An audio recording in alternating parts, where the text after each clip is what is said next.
श्रीमद कुंज विहारे नमः। श्री स्वामी हरिदासो विजय तीर्थराम। भगवान कैसे मिलें, बहुतों का प्रश्न रहता है।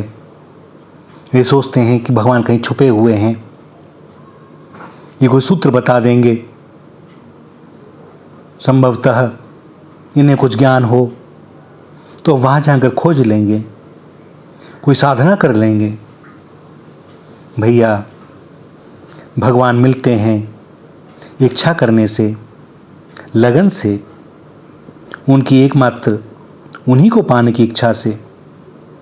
और वह इच्छा ऐसी होनी चाहिए जैसे कोई अनिवार्य आवश्यकता, जिसके बिना जीवन भार हो जाए। भगवान नित्य हैं, पूर्ण हैं, तो वह जब भी मिलेंगे पूर्ण ही मिलेंगे। भगवान एक बार जिसको मिल गए तो फिर बिछुड़ते नहीं। वे एक बार मिले तो हमेशा के लिए प्राप्त हो गए। भगवान की प्राप्ति की कामना और साधना हमारी इंद्रियों को संयमित करती है, मन को शुद्ध करती है, और फिर हमसे पापाचरण नहीं हो सकते। भगवान को प्राप्त करने की साधना में राग द्वेष, बैर विरोध, आशा ममता सब छूटते हैं और साधना काल में ही मन में शांति आने लगती है। भगवान को प्राप्त करने की कामना और साधना करते रहने से अंतकाल में इस संसार को छोड़ते समय दुख का अनुभव नहीं होता, क्योंकि यही लगता है तुम्हारे ही पास से आए थे, तुम्हारे ही पास जा रहे हैं, तुम ही लेने आए हो, तो इससे बढ़कर क्या हो सकता है।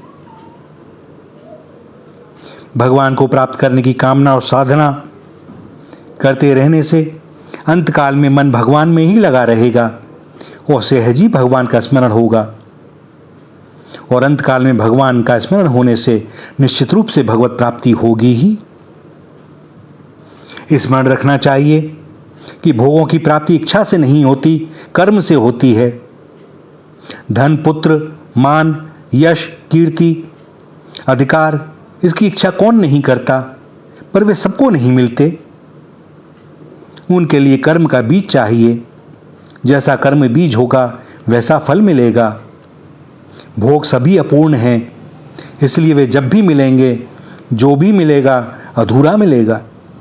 इससे कभी भी अभाव का नाश नहीं होगा और अभाव ही दुख है। भोग का वियोग होना अवश्यंभावी है। या तो भोग पहले समाप्त हो जाएंगे या पहले हम समाप्त हो जाएंगे। भोग प्राप्ति की कामना और साधना में इंद्रियों का संयम और मन की अशुद्धि बढ़ती चली जाती है और नए नए पापाचरण बनते हैं। भोग प्राप्ति की कामना और साधना में राग देश, वैर विरोध, आशा ममता बढ़ते रहेंगे और मन सदा सर्वदा अशांत बना रहेगा। भोग प्राप्त करने की कामना साधना में मन लगा रहने से, भोगों में ममता होने से इस संसार को छोड़ते समय अंतकाल में महान दुख होगा और हमारा मन इस देह को कभी छोड़ना नहीं चाहेगा, बहुत कष्ट होगा। भोग प्राप्ति की कामना और भोगों में ममता आसक्ति रहने से अंतकाल में मन किसी न किसी भोग में लगा रहेगा और भोग की स्मृति निश्चित रूप से होगी। अंतकाल में भोग में मन लगा रहने से मृत्यु होने के बाद उसके अनुसार जीवन भर भोग कामनों से प्रेरित होकर पापाचरण करने के कारण मरने के बाद भीषण दुखमय नरकों की तथा बार बार आसुरी योनियों की प्राप्ति होगी। भैया, इच्छा रहने पर, करने पर भगवान की प्राप्ति निश्चित है, सहज है, सरल है। और भोगों की प्राप्ति हजार इच्छा करो तब भी सर्वथा अनिश्चित है और कठिन है। सो हमें ऐसी इच्छा करनी चाहिए जिसकी पूर्ति किसी वस्तु से ना हो। हम अपनी इन दोनों इच्छाओं में से किसी एक को अपने लिए चुन सकते हैं। एक इच्छा में इस मानव जीवन की परम सफलता है, जन्म मृत्यु के चक्र से छूटकर नित्य परमानंद की प्राप्ति है। और दूसरे में मानव जीवन की सर्वथा विफलता और जन्म मृत्यु के चक्र में भटकते हुए घोर युद्ध, दुख और यंत्रणाओं की प्राप्ति होती है। भले ही हमें इस समय यह सुखकर प्रतीत हो। हमें सदैव सावधान रहना चाहिए कि जीवन बहुत थोड़ा है, हमारी मृत्यु किसी भी क्षण हो सकती है।